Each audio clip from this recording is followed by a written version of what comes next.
Hello, I am Rhythm Tucker and we are here at Hayat Regency with Mr. Pankaj Kalra, CEO, Essar Oil. Hello, Mr. Kalra.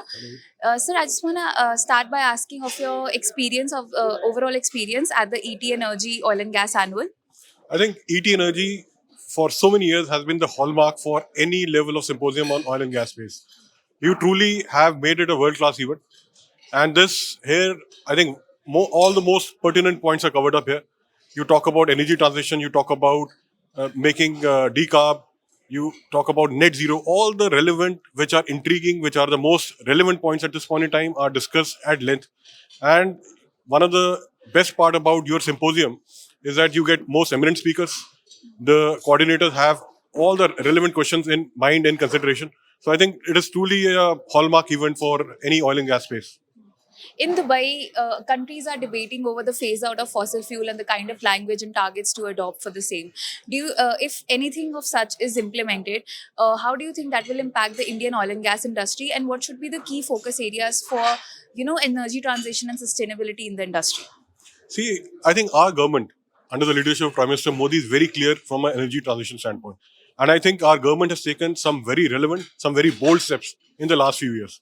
And what we continue to see is the government is very proactively looking at ensuring that whatever commitments we have made to the global world are fulfilled much ahead of time.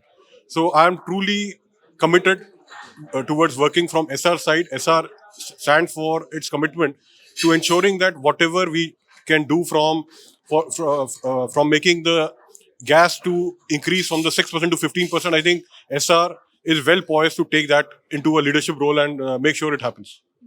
What sort of trends have you observed from all the debates and the panel discussions that you have witnessed at the event today? And how do you think it will impact the overall industry? So I think overall the trends have been very encouraging. As I mentioned earlier, some of the most pertinent and relevant points have been covered.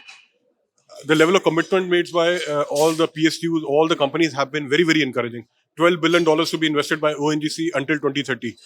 25,000 crores to be invested by GAIL and IOC by 2035. Make it net zero by 2040. SR ourselves, we are committed to make investments so that we can make India gas reliant.